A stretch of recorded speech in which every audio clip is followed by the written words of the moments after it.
ஆண்டவராகிய இயேசு கிறிஸ்து நாமத்தில் அன்பின் வாழ்த்துக்கள். இந்த காலை ஆராதனையிலே உங்களை சந்திப்பதிலே நான் பெருமகிழ்ச்சி அடைகிறேன். இப்பொழுது மிக முக்கியமான ஒரு நேரத்துக்குள்ளே வந்திருக்கிறோம். சில நேரம் அருமையான பாடல்களை கேட்டு ஆராதித்து கொண்டு வந்திருந்த வேலையில் இப்பொழுது தேவனுடைய வார்த்தைக்கு நேரே நாம் கடந்து செல்ல போகிறோம். என்னோடு திருப்பிக் கொள்ளுங்கள். இந்த மாதத்தின் கடைசியில் நாம் இருந்தாலும், கடைசி நாட்கள் 29 என்பது மாத கடைசி தானே.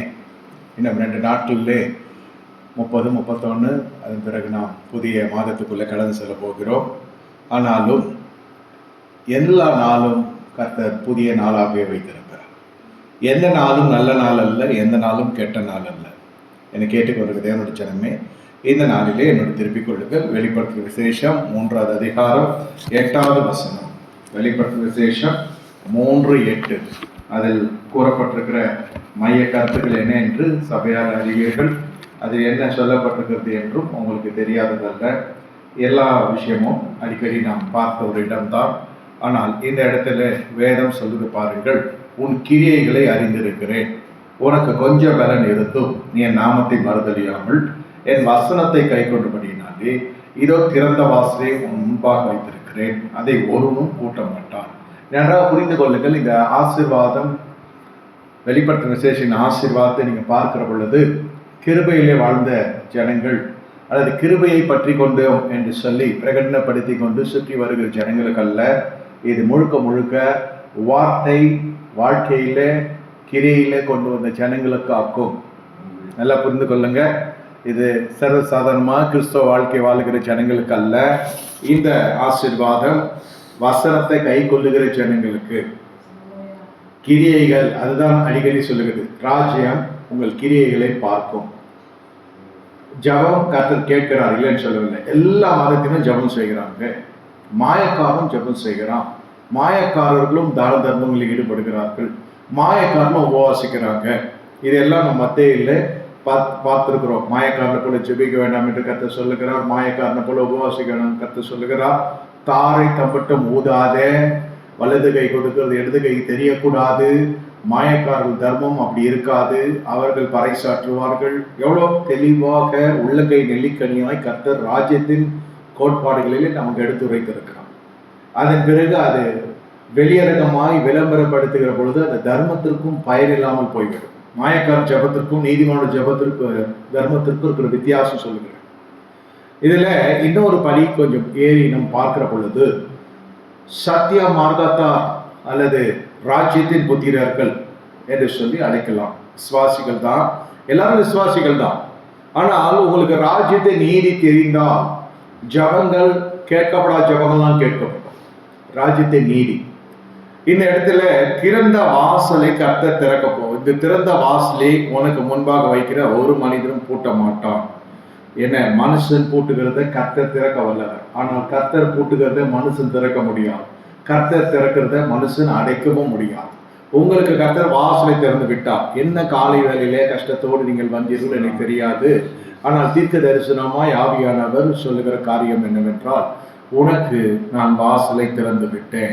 எதற்குரிய வாசல்? திருமணத்துக்கு காத்திருக்கலாம், அல்லது வேலைக்கு காத்திருக்கலாம், அல்லது ஒரு வியாபாரத்தின் கதவுகளுக்காக காத்திருக்கலாம், ஏதோ ஒரு காரியங்கள், ஒரு பரிவர்த்தனை முடிவுபடி இங்க காத்திருக்கலாம். ஏதோ ஒரு காத்திருத்தல் உங்கள் வாழ்க்கையில நிறைவடைய போகிறது. தேவன் திறக்கிற வாசல் எப்படிப்பட்ட வாசல்? நல்லா புரிந்து கொள்ளுங்க. வசனத்தை கை கொள்ளுகிற ஜனங்களுடைய வாழ்க்கையில் நடக்கிற அற்புதங்கள் காலை வேளையில நம்ம பார்க்க போகிறோம். மாலை வேளையில வாசல்களை குறித்து மீதியான பகுதியை நான் பார்க்க போகிறேன். திருப்பிக் கொள்ளுங்க. ஆதியாகம புஸ்தகம் 12வது அதிகாரம். படித்த வசனம் தான், பார்த்த வசனம் தான். 66 அறைகள் கொண்ட அரண்மனை தான் வேத புஸ்தகம், இல்லைன்னு சொல்லவில்லை. ஆனால் ஒவ்வொரு வார்த்தையிலும் ஒவ்வொரு நாளுக்குரிய ஆசீர்வாதம் நமக்கு காணப்பட்டு கொண்டிருக்கிறது. இந்த இடத்துல கர்த்தர் ஆபிரகாமை நோக்கி, நீ உன் தேசத்தையும் உன் இனத்தையும் உன் தகப்பனுடைய வீட்டையும் விட்டு புறப்பட்டு நான் காண்பிக்கும் தேசத்துக்கு போ என்று கட்டளை இடுகிறார். என்ன, இந்த மனுஷன் அப்படி, அது கட்டளைக்குரிய வார்த்தை. இந்த வார்த்தை எழுதப்பட்ட வார்த்தை இல்லை, உரைக்கப்பட்ட வார்த்தை. நல்லா புரிந்து கொள்ளுங்க. எழுதப்பட்ட வார்த்தை ஒன்று இருக்கிறது. எழுதிதான் இருக்குது எல்லா வார்த்தையும். ஆனா எழுதப்பட்ட வார்த்தை ஒன்று இருக்கிறது, உரைக்கப்பட்ட ஒரு வார்த்தை ஒன்று இருக்கிறது. உரைக்கப்பட்ட வார்த்தை என்ன? எழுதப்பட்ட வார்த்தை என்னவென்றால் இன்ஸ்ட்ரக்ஷன்ஸ், டு பி ஃபாலோட். நமக்கு சில கோட்பாடுகள் சட்டத்திட்டங்களாக எழுதப்பட்டிருக்கும். வாழ்வு காலத்தில் எங்கே வேணால் இருக்கலாம், வாழ்வு காலத்தில் என்ன இருக்கலாம், தாழ்வு காலத்தில் எங்கே இருக்கக்கூடாதுன்னு போட்டிருக்கு, எங்கே போகக்கூடாதுன்னு போட்டிருக்கு.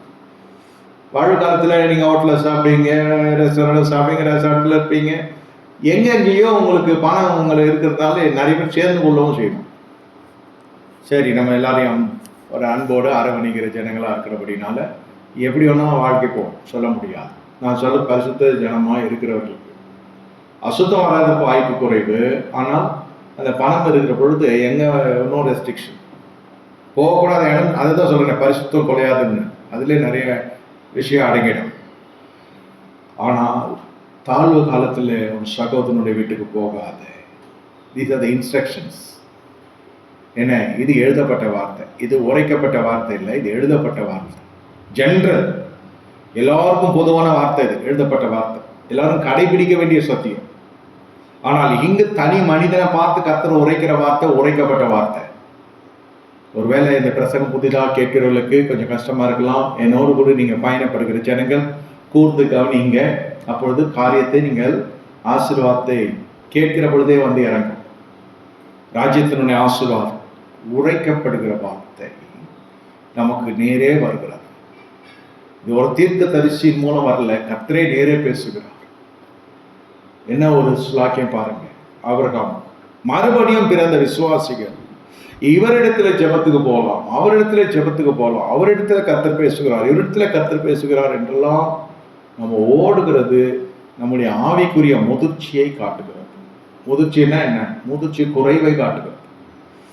ஏனென்றால் ஒவ்வொருத்தரும் ஒரு மாதிரி சொல்லுவாங்க. கர்த்தருடைய அப்புறம் இவரு கரெக்டா இருக்கிறாரா இல்லையான்னு பார்க்கறது இன்னொருத்தர்கிட்ட போய் தலையை கொடுக்கணும். தலையை கொடுக்கணும்னா என்ன? போய் ஐயா எனக்காக ஜெபம் பண்ணுங்கன்றான் இல்லையா, இந்த மனுஷன் இப்படி சொன்னான், அப்போ அந்த மனுஷன் அப்படி சொன்னான். அப்போ 4 பேரை செக் பண்ணோம்.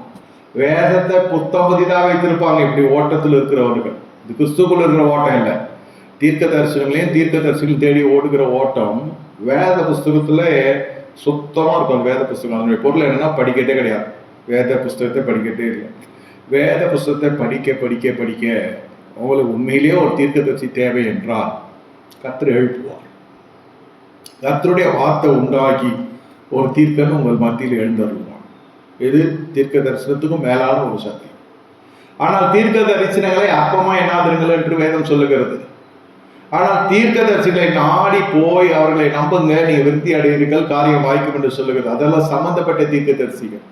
அநேக 400 பேர் தீர்க்க தரிசனம் உரைக்கிறாங்க ஆகாப் காலத்துல. அதுல மீகாயா என்பவன் கர்த்தருடைய தீர்க்கதரிசி. மற்றவர்கள் எல்லாம் தீர்க்கதரிசிகள் போல வாழ்ந்து கொண்டிருக்கிறாங்க.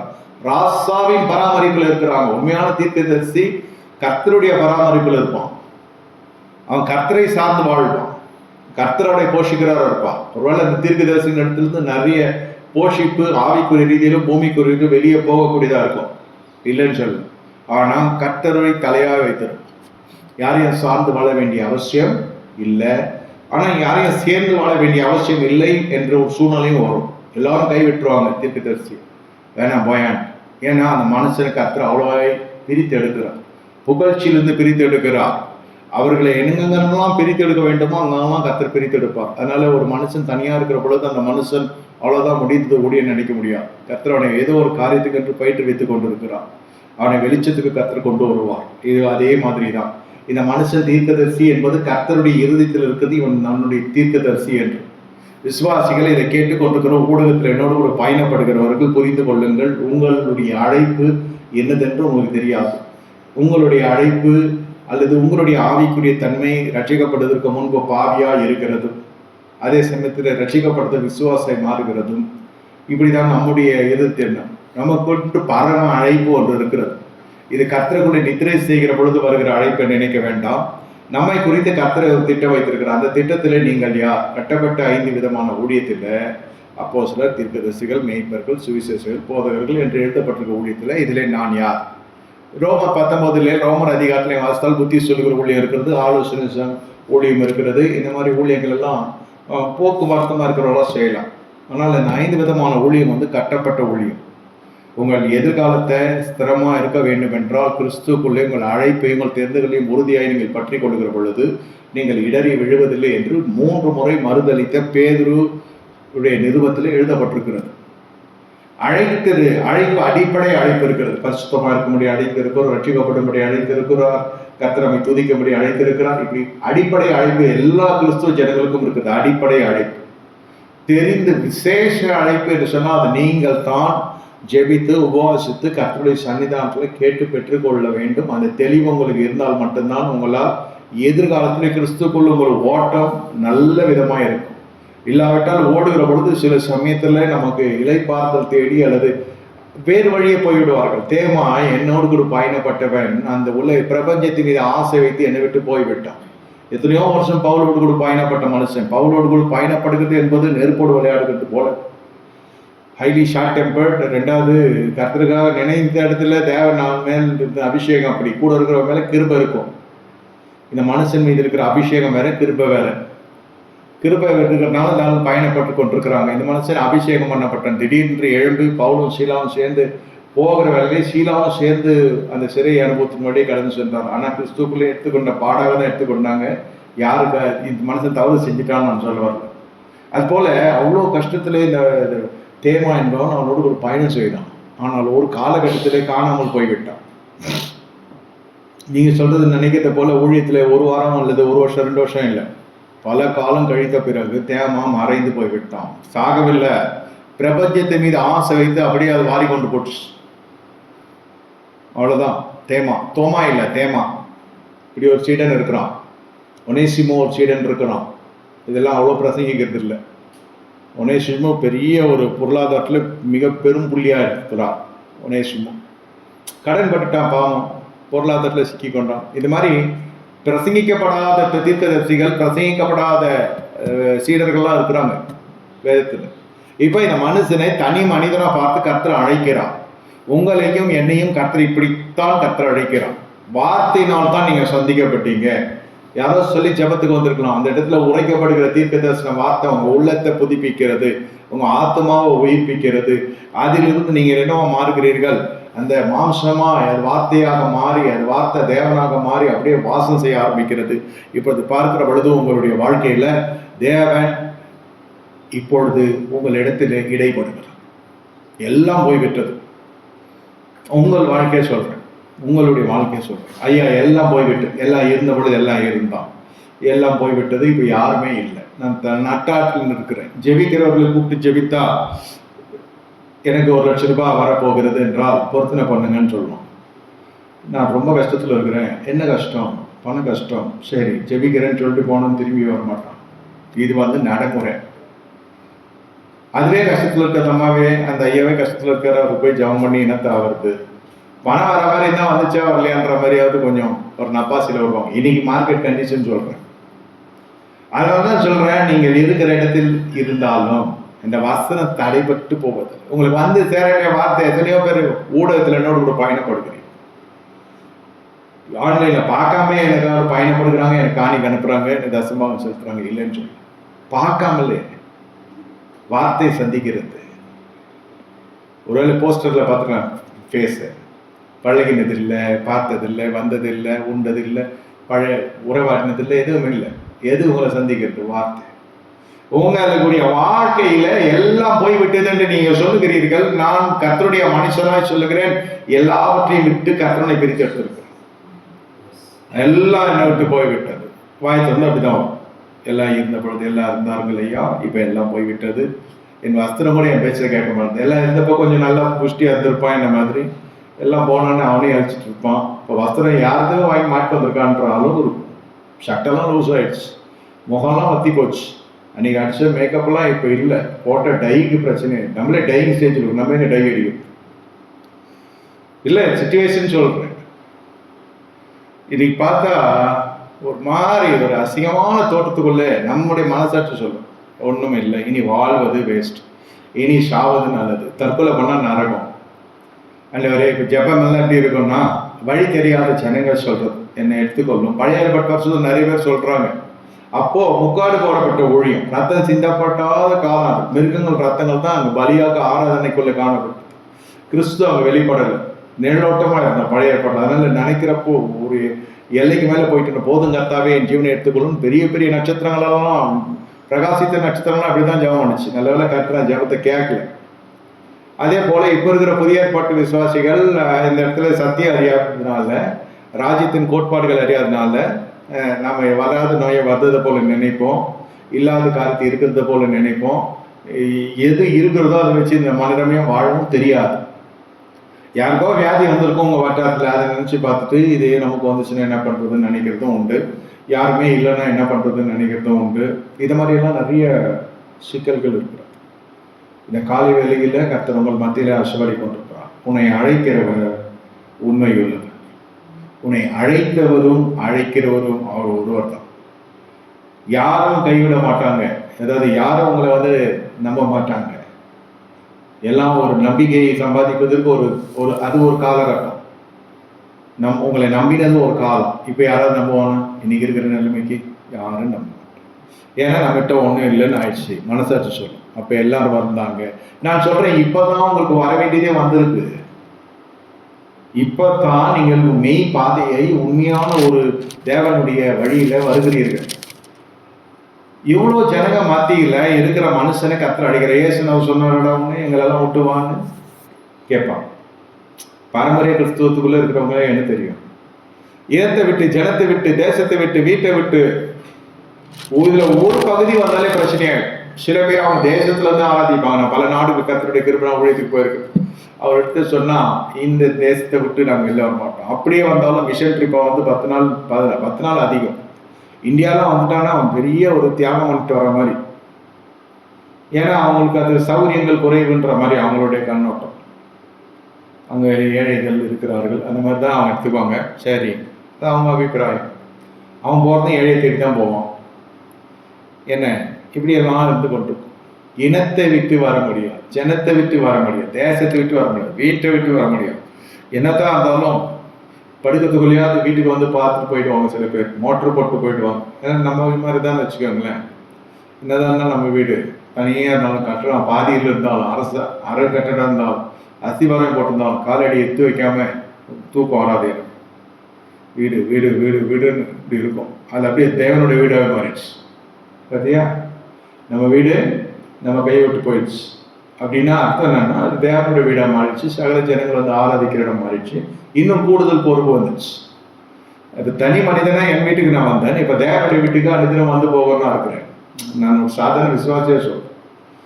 நான் கட்டின ஆலயம் அப்படின்னு சொல்றேன். இல்லை, ஏன் சொல்றேன்னா, இதெல்லாம் ஒவ்வொரு இடத்துல நம்மளை சிறை இருப்புக்குள்ளே வைக்கக்கூடிய காரியம்.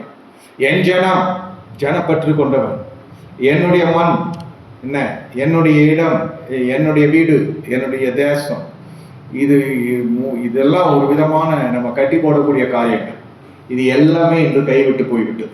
நான் நம்பினவங்களெல்லாம் நம்மளை மூடன் என்று நினைக்கிற அளவுக்கு நம்மளை முட்டாளாக்கி விட்டாங்க. நம்ம நம்பினவங்க இனம் கேட்க வேண்டியதே இல்லை, நீ யாருன்ற அளவு ஆயிடுச்சு. ஜனம் சுத்தமாக மறந்துடுச்சு. எல்லாருக்கும் ஒரு கெட்ட பேருக்குள்ளே நம்ம நடந்து வந்துட்டோம், அதாவது கடந்து வந்துட்டோம்.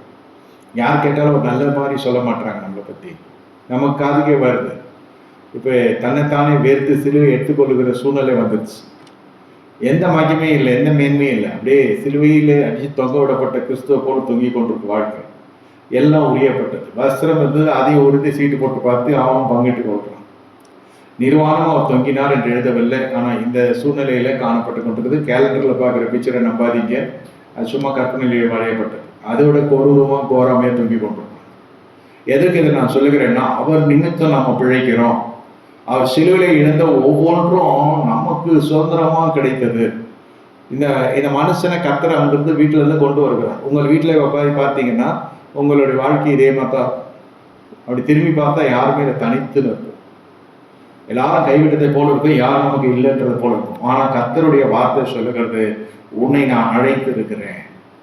நீங்க நினைக்கிறத போல வேலையை விட்டுட்டு திங்கக்கிழமை போய் ரிசைன் பண்ணிட்டு ஊழியத்துக்கு வரணும், அப்படி இல்லை விஷயம். உங்களை ஒரு புது பாதைக்குள்ள கர்த்தர் அழைத்திருக்கிறார். எல்லாரையும் படைக்கிறது கர்த்தர் தானே. ஏன் அந்த வீட்டில் வச்சு ஆசீர்வதிக்க கூடாதா? ஏன் அந்த இனத்துல வச்சு ஆசீர்வதிக்க கூடாதா? ஏன் அந்த தேசத்துல வச்சு ஆசீர்வதிக்க கூடாதா? உன்னை கொண்டு மற்ற ஜனங்களை ஆசீர்வதிக்கும்படி கர்த்தர் உன்னை அழைத்திருக்கிறார். நீ யாருடைய ஒத்தாசைக்காக போய் நிற்கும்படி கர்த்தர் அழைக்கவில்லை, யாரும் நிழலில் நிற்கும்படி நீ அழைக்கப்படவில்லை என்று தரித்திரத்திற்கு அடையாளமாக காணப்படுகிறது நம்முடைய நிலைமை. இன்னைக்கு ஒண்ணுமே இல்லை, கையில ஒரு காசு இல்லை, ஒரு பணம் இல்லை, நிலம் இல்லை, தங்கம் இல்லை, எல்லாமே போச்சு. நான் சொல்றேன், புதிய சிருஷ்டியாய் கர்த்தர் உங்களை பார்க்கிறார். A new beginning is waiting for you. இப்போ வெளியில வரீங்க. இப்போ நீங்கள் எதை சார்ந்து வருகிறீர்கள் என்று கேட்டால் கர்த்தருடைய வார்த்தை. கட்டாயமாய் நீங்கள் அந்த வசனத்தை நம்பித்தான் ஆக வேண்டும், வேற வழி இல்லை. கர்த்தர் உங்களை அழைத்திருக்கிறார், கர்த்தர்களை நடத்தி கொண்டும் இருக்கிறார். இப்படிப்பட்ட ஜனங்களுக்கு தான் கர்த்தர் வாசலை திறக்கிறார். இது ஏற்கனவே உங்க வாழ்க்கையில் நடந்திருக்கும், நாளைக்கு நடக்க போறதில்லை. நடந்த காலத்தை நான் தீர்க்க செய்தியை சொல்லி கொண்டு ஆல்ரெடி ஆயிடுச்சு ஐயா. எல்லாரும் காரியம் உழத்தக்கதான சூழ்நிலை வந்துடுச்சு, ஒருத்தர் கூட இல்லை, தனித்து நிற்கிறேன் அப்படி சொல்லாதீங்க. சர்வவல்ல தேவனாய கர்த்தர் உங்களோடு இருக்கிறார். மனுஷன், பாஸ்டர், சபை, தேவசமம் அதெல்லாம் ஒன்றும் வராது. என்னை எப்படி சொல்றீங்க? நீங்கள் ஆலயமா இருக்கிறீங்க. உங்களுக்கு என்று எழுப்பப்பட்ட மெய்ப்பெண் எங்கிருந்தாலும் உங்களோடு கூட தொடர்பு இருப்பாங்க. இது நான் சொல்றது அப்பட்டமான கர்த்தருடைய வார்த்தை. நம்ம தெரிஞ்சுக்கிற பாஸ்டர் இல்லை, என் பாஷை தெரிஞ்சவன் தமிழோடு தெலுங்கோடு மலையாளத்தோட அந்த விஷயம்லாம் இங்கே வரும். அந்த அரிசி இனி வேவாது. என் சபை, தாய் சபை, பேய் சபைலாம் கிடையாது.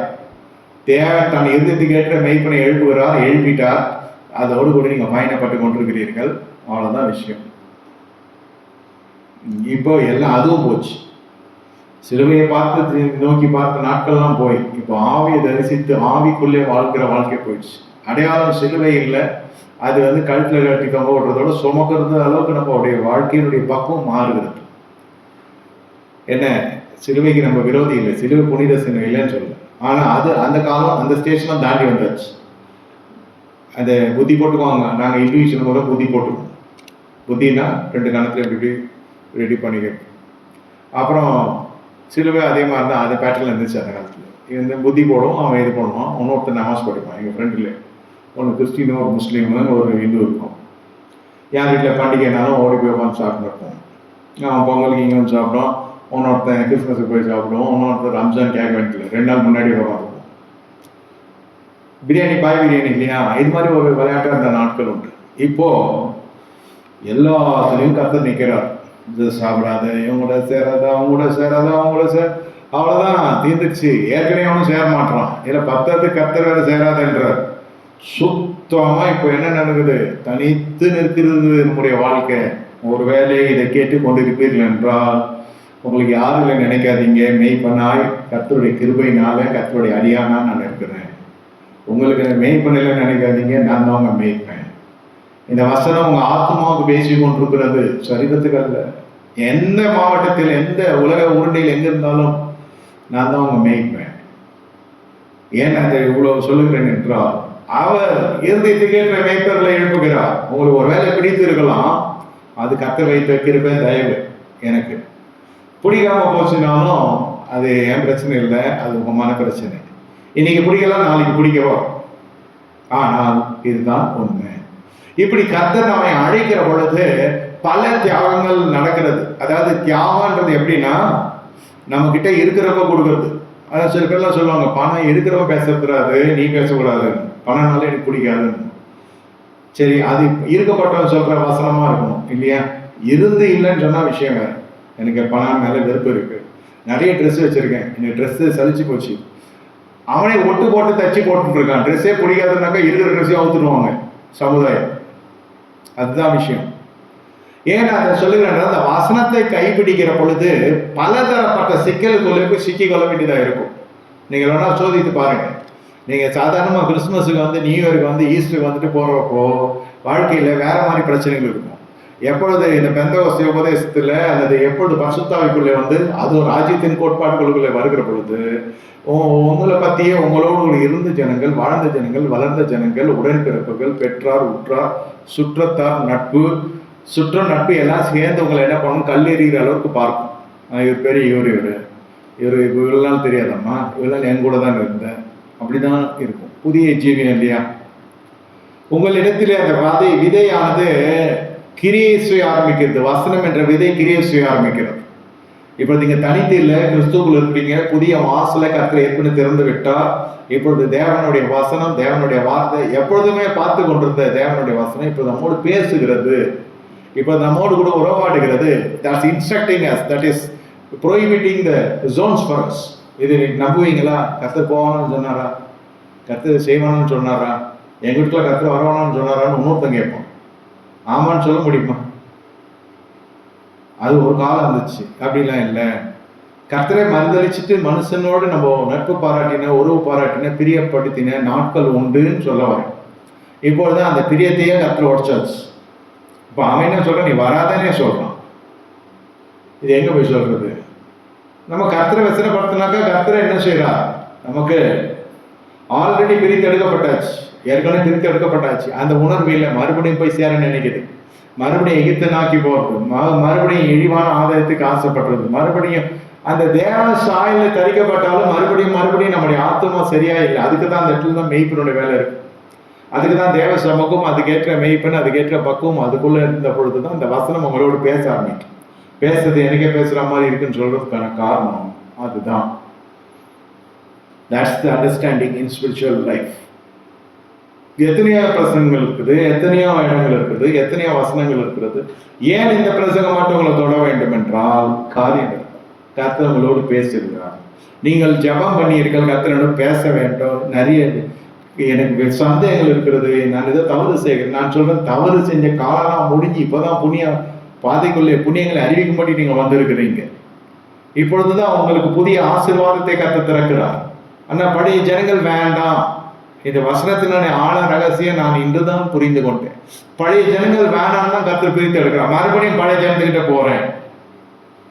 உன் இனத்தையும் தேசத்தையும் ஜனத்தையும் உன் வீட்டையும் விட்டு புறப்பட்டு நான் காண்பிக்கும் தேசத்துக்கு போன்னு சொல்லுகிற பொழுது மறுபடியும் பழைய ஜனங்களோட நம்ம கூட்டமை வைக்கக்கூடாதுன்றதுதான் இதில் அடங்கியிருக்கிற சத்தியம். இதை நல்லா புரிந்து கொண்ட மனுஷன்தான் ஆபிரகாம். எப்பொழுது இந்த புரிதல் வருகிறதோ அப்பொழுதே எல்லாம் தெரியும் வந்து விடுது. இதுல சாரால் பாவம் என்னன்னே தெரியாது அந்த அம்மாவுக்கு. எப்படி அந்த அம்மா சாதாரணமா சபை கூப்பிட்டாலே மனைவிமார்கள் வரத்துக்கு லேட் ஆகும், ஏன்னா வெள்ளைக்கிழமை லேட் ஆகும் இல்லையா? இந்த மனுஷன் கூப்பிட்ட மாத்துக்குள்ள அந்த அம்மா வந்துருச்சு. எப்படி வரும்? யோசிச்சு பாருங்க, எப்படி வரும்? போயிட்டு இப்படி திரும்பி வந்துடலாம்னு சொல்லிட்டு அப்புறம் ஃபுல்லா கூப்பிட்டு போறதெல்லாம் இல்லை, கடத்தின்னு போற மாதிரிலாம் இல்லை. விஷயம் தெரிஞ்சு அந்த அம்மாவும் புறப்பட்டு வரும். பெரிய விஷயம், குடும்பமா பயணப்படுறதுன்றது ரொம்ப பெரிய விஷயம். அதனுடைய காரியம் என்னன்னு கேட்டால் சாதாரணமே புருஷன் கேட்க மாட்டான். சாதாரண புருஷன் சொல்றத பொண்டாட்டி கேட்காது, பொண்டாட்டி சொல்றத புருஷன் கேட்க மாட்டான். இப்படிதான் இல்லையா? அதில் தான் குடும்ப சர்ச்சையெல்லாம் சபைக்குள்ளே நடக்க ஆரம்பிக்குது. அப்புறம் சபை சரிப்பட்டு வராது. அந்த பெண் மனைவியினுடைய பாஸ்ட் வந்து மனைவிக்கு சப்போர்ட்டாக பேசுகிறாரு, பெண் வீட்டு பாஸ்ட் பெண்ணுக்கு சப்போர்ட்டாக பேசுகிறார், மாப்பிள்ளை வீட்டு பாஸ்ட்டு மாப்பிள்ளைக்கு சப்போர்ட்டாக பேசுகிறோம். நாங்கள் கோர்ட்டுக்கு போகிறோம், உயர்நீதிமன்றம் போகிறோம், உச்சநீதிமன்றம் போகிறோம், போலீஸ் ஸ்டேஷன் போகிறோம். பவுல் சொல்ல உங்களுக்குள்ளே பேசி நியாயம் தீர்க்க பரிசுத்தவான்கள் இல்லையா, பரிசுத்தவான் உலகத்தை ஆளுவார்கள் என்று வாசிக்கவில்லையாங்க. அதெல்லாம் வேணாம் போயா, இது மாதிரி எல்லாமே இப்படி அப்படி தராசு மாதிரி சாஞ்சிடுறாங்க அவங்க காசை பார்த்தோன்னே. இப்போ புது ஆத்மா கட்சிச்சு நினைக்கிறவன் இருக்கிறான், புது தசமாகம் கொடுக்குறவன் வர்றதுக்கு நினைக்கிறான், என்னென்னமோ நினைக்கிறாங்க. அதனால நாங்கள் போலீஸ் ஸ்டேஷனுக்கு போயிடுறோம், கோர்ட்டுக்கு போயிடுறோம், நாங்கள் விவகாரத்தை வாங்கிக்கணும்னு சொல்லி ஜனங்க போயிடுறாங்க. காரணம் என்ன? உங்களுக்கு பரிசுத்தவான்கள் இல்லையான்னு கேட்டால் இல்லைன்னு தான் வெக்கத்தோடு சொல்ல வேண்டிய சூழ்நிலை. இது வந்து இன ஜனத்தை விட்டு வானா வரணும். இன்னும் பழைய நட்புகள், பழைய கோயில், பழைய உபதேசம், பழைய ஆசீர்வாதம், பழைய ஆசீர்வாதம் இல்லை, அதுதான் உங்களை இங்கே விடுதலை கிடைக்கலன்னு நான் வந்தாச்சு. அப்புறம் என்ன உங்களுக்கு இனத்தா? இத்தனை வருஷம் இதுல இருந்துட்டோம், நல்லதும் கெட்டதும் இதுல இருந்துடலாம். தனி மனிதர் நம்பி எப்படி போறது? உங்களை அழைத்தவர் கர்த்தர், உண்மை உள்ளவர். சில பேர் விசுவாசிப்பான், ஞானஸ்தானம் எடுக்க மாட்டான். சில பேர் ஞானஸ்தானம் எடுப்பான், விசுவாசிக்க மாட்டான். ஞானஸ்தானம் எடுப்பான், திருவிந்துக்கு வர மாட்டான். திருவிந்துக்கு வர்றவன் வருஷத்துக்கு ஒரு முறை திருவிந்து கொடுக்குற மாதிரி, இந்த பழைய ஏற்பாடு மாதிரி. வெளிநாளோ ஆலயத்துக்கு போக இருந்த அண்ணாலோ வருஷத்துக்கு ஒரு முறை ஆலயத்துக்கு போனான். வருஷத்துக்கு ஒரு முறை ஆலயத்துக்கு போனால் அண்ணாளுக்கு புள்ள கிடைக்காம போச்சுட்டு வருஷத்துக்கு ஒரு முறை வருவோம், கிறிஸ்துமஸுக்கு வருவோம், நியூ இயருக்கு வருவோம், அது கடைசியில் உட்காருவோம். இந்த மாதிரியெல்லாம் நடந்து கொண்டிருக்கு. எல்லாவற்றையும் உடைத்து கிடைத்து சிற்பமாக்கி விட்டார் ஆண்டவர். தொழில் என்ன? விக்கிரகாராதனை தொழில், அது போச்சு. கூட்டு தொழில் போச்சு, குடும்ப தொழில் போச்சு, குலத்தொழில் போச்சு, குலம் போச்சு, கோத்திரம் போச்சு, அடையாளம் போச்சு, ஜனங்க போச்சு, உருவ மாறி போயாச்சு. கூடவே அந்த அம்மாவும் புறப்பட்டு வருது. கர்த்தருக்கு நீங்க கீழ்படுகிற பொழுது, கர்த்தருடைய வார்த்தையை நீங்கள் நேசித்து அந்த சத்தியத்துக்கு நீங்கள் கீழ்ப்படுகிற பொழுது உங்களோடு கூட பயணப்படுகிறது யார் என்று கர்த்தர் முன் குறித்திருக்கிறார். அந்த ஜனத்தோடு நீங்கள் பயணப்படுவீங்க. சாரால் அந்த ஐயாவோடு புறப்பட்டு வந்து விடுகிறாங்க, ஆபிரகாம் ஐயாவோடு. அப்புறம் 2-3 வசனம் எல்லாம் வந்து ஆசீர்வாதமான வசனம். என் 4வது வசனம் அவருடைய வயசு சொல்லுது. 75 வயது உள்ளவனா இருக்கிறான் ஆரானை விட்டு போகிற பொழுது. மனைவியான இதில் பார்த்தீங்கன்னாக்கா கர்த்தர் 7வது வசனத்தில் தரிசனமாகிறார். இந்த பயணத்தில் நான் இருக்கிறேன் என்பதை போல தரிசனத்தை தேடி போல இந்த முகாம் அந்த முகாம் அக்கினி முகாம் இந்த முகாம் அந்த முகாம் இங்கே வா இங்கே வான்னு சொல்கிறாங்க இல்லையா. எதுக்குமே கீழ்ப்படுத்த ஒரே கீழ்ப்படுத்தினாக்கா அந்த லொக்காலிஷனுக்கு நம்ம போகணும். அதுதான் கீழ்ப்படுத்துகிறாரு. இதெல்லாம் அப்படி இல்லை. வாழ்க்கையில திடீர்னு தரிசனம் ஆகும். வாழ்க்கை அந்த அளவுக்கு கீழ்ப்படுத்தல் இருக்கணும். அது ஜபத்துக்கு மேலே நான் போதிக்கிறது. It's more then prayer. கீழ்ப்படிதல். அது எதுக்கு கீழ்ப்படுகிறது? சத்தியத்துக்கு கீழ்ப்படி. சத்தியம் எந்த சத்தியத்துக்கு கீழ்ப்படுகிறது? கர்த்தர் சொல்லுகிற வார்த்தைக்கு. உரைக்கப்பட்ட வார்த்தை, எழுதப்பட்ட வார்த்தையில உரைக்கப்பட்ட வார்த்தை. ஆபிரகாமை நோக்குகிறார், சொல்லுகிறார். இதே உரைக்கப்பட்ட வார்த்தை தான் ஆதாமட்ட கர்த்தர் சொன்னார். அது காத்துல போச்சு. ஸ்ரீயானவள் கொடுத்தான்ட்டு அவன் மேலே பழிய போடுறது. ஸ்ரீயானவளுக்கே உணவு, அவளையே நான் உனக்கு கொடுத்தேன், அப்புறம் நீ அவளை கண்ட்ரோல் பண்ணி வைக்கணுமா இல்லையா? அந்த அதிகாரத்தை உனக்கு கொடுத்துருக்கனா இல்லையா? அன்னைக்கும் சரி இன்னைக்கும் சரி. புதிய ஏற்பாடு என்ன சொல்றதுன்னா, மனைவிக்கும் அந்த அதிகாரத்தை புருஷன் மேலே கொடுத்துருக்கிறான். உபதேசம் பண்ணபடி அதிகாரம் இல்லை, ஆனால் சரீரத்து மீது அதிகாரத்தை கொடுத்துருக்கிறான். ஸோ அதனால மனைவிக்கு புருஷனுடைய சரீரத்து அதிகாரியாகவும் புருஷனுக்கு மனைவி அதிகாரத்தின் மேல அதிகாரியாகவும் கர்த்தர் வைத்திருக்கிறார், இல்லைன்னு சொல்லு. ஆனால் அந்த மாதிரி அந்த ஸ்திரீ தான் கொடுத்தா, நான் உனக்கு சொல்லியாச்சு இதெல்லாம் செய்யக்கூடாதுன்னு. அப்புறம் அந்த ஸ்திரீ சொன்னா இந்த ஸ்திரீன்னு சொன்னாலாம் கட்சியில் ஏதேன்னு தொட்டு இழக்கிறதா ஆகிடும். எத்தனையோ பேர் கர்த்தருக்குள்ளே வாழுகிற ஜனங்கள் கிறிஸ்துவ ஜீவியத்துக்குள்ளே நான் சொந்த ஆவிக்குரியவர்கள் என்று சொன்னாலும் சுதந்திரங்கள் என்று பார்க்கிற போது இடத்துல கேள்விக்குறி இருக்கும். இனி வர நாட்டில் உங்களை கர்த்தர் பூமியின் இலைகளை சொந்தமாய் கொடுத்து கர்த்தர் ஆஸ்வதிக்க போகிறார். நான் தீர்க்கதரிசனம் சொல்லுகிறேன். அதுக்கு முன்னதான் இந்த ஜனங்களிலிருந்து கர்த்தர் உங்களை பிரித்தெடுக்கிறார். தேவன் கொடுக்கிற எல்லைக்குள்ள தகாத ஜனங்கள் உள்ளே வரக்கூடாது என்றதுதான் சத்தியம். கர்த்தர் உங்களுக்கு ஒரு எல்லையை கொடுக்கிறாருன்னா அந்த எல்லைக்குள்ளே தகாத ஜனங்கள் வரக்கூடாது. இனத்தை ஜனத்தை விட்டு பிரிந்து வான்னு சொன்னா மறுபடியும் அங்கே போய் ஒட்டுறது, மறுபடியும் ஒட்டுவார் ஒட்டி அவங்க 1000 இன்விடேஷன் கொடுப்பாங்க. அவங்க 1000 எல்லாம் நல்லா இருக்கிறப்போ இன்விடேஷன் கொடுத்தாங்க.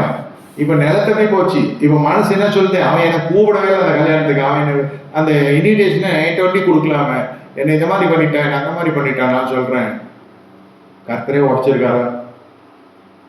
ஏன் அந்த ஆத்மாவே என் மனமே கலங்காது, கர்த்தரே உடைச்சிருக்கா. இது நம்ம எதுவும் செய்யல, அவன் மறந்துட்டான், அவன் கொடுக்கல. சந்தோஷம், அல்லேலூயா. கிருபையை நம்ம காத்து கொண்டோம், நம்ம கிருபையை இழக்கவில்லை. தேவையில்லாத அந்நிய நுகத்தில் போய் பிணைக்கப்பட்டுக்கிறதுக்கு நம்ம போய் பக்கத்தில் என்ன பண்ண போகிறோம்? என்ன செய்ய போறீங்க? இங்கே போய் ஒன்றும் செய்ய போகிறது, என்ன மதிக்கல, இது பண்ணல அது பண்ணல, ஏதாவது ஒரு மனசு போகுதுன்னா பழைய வாழ்க்கை. மனம்தான் பிரச்சனை, பண பிரச்சனை இல்லை. இந்த மனது தான் பணம் வரும். இந்த மனம் இன்னும் பழைய ஜனங்களை நினைக்கிற பொழுது அப்படியே பத்தி கொண்டு வரும். சிலர் பழைய ஜனங்களை நினைக்கிற பொழுது கோபமா இருக்கும். நண்பர்களை நினைக்கிற பொழுது கைவிட்டுட்டாங்க. உறவுகள் எல்லாருக்கும் நீங்க செஞ்சீங்க இல்லைன்னு சொல்லல, அதனால அந்த வேணன்னு நான் சொல்ல. செஞ்சது அது ஒரு காரணம், செஞ்சாச்சு. இப்போ அவங்க செஞ்சுட்டு போயிட்டாங்க நம்மள, அவ்வளவுதான். அது ஒரு அனுபவம், அதோடு நிறுத்திக்கணும். அதெல்லாம் நினைக்கூடாது. பழையன ஒழிந்து போயினேன், எல்லாம் புதிதாயினேன். பார்த்தா பேசலாம், ஹலோ ஹாய் பாய், அதோடு ஆய் சொல்றப்ப பாய் சொல்லிட்டு வந்துடணும். அப்போ நம்ம அபிஷேகத்தை நம்ம காத்துக்கொள்ளும். கர்த்தர் அபிஷேகம் தரார், கிருபை தரார், எல்லா ஆசிர்வாதம் தரார், காத்துக்கொள்ளும். இந்த இனத்தை விட்டு ஜனத்தை விட்டு வர்றது ரொம்ப கஷ்டம். வந்தால்தான் தரிசனம். இந்த ஜனங்க அப்படி என்னையா பொல்லாத ஜனங்கன்னு கேட்டா, அந்த ஜனங்க தொழில் விக்கிரக ஆராதனைன்றதெல்லாம் மட்டும் இல்லை, தம்முடைய அடியான் யாரோடு இருக்க வேண்டும், எங்கு இருக்க வேண்டும் என்றெல்லாம் கர்த்தர் தான் முன்குறித்து இருக்கு.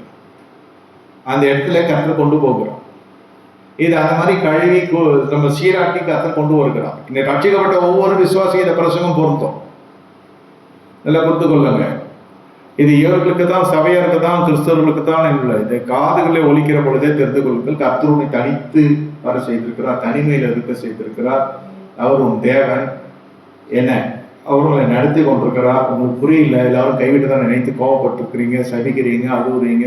அப்புறம் நீங்களே மனசை சமாதானப்படுத்துவீங்க. மறுபடியும் விடியல் வருகிறது, மறுபடியும் மதியம் வருகிறது, நிலவு வருகிறது, சூரியன் வருகிறது, மாறி மாறி போனோம். நம்ம நினைவுகள் மட்டும் மாறவில்லை. படுபாய் இப்படி பண்ணிட்டாங்களே, படுபாய் என்னை இப்படி பண்ணிட்டாங்களே, அப்படி பண்ணிட்டாங்களே, பெத்த பிள்ளை இப்படி பண்ணிடுச்சு, மருமக பேச்சு கேட்டு போயிட்டான், இப்படி மறந்துட்டேன், அப்படி பண்ணிட்டான், எல்லாரையும் சபிச்சுனே இருக்கிறது, எல்லாரும் திட்டினே இருக்கிறது, எல்லாரையும் ஒருன்னு முறுமுறுத்து கொண்டே இருக்கிறதெல்லாம் இருக்கக்கூடாது.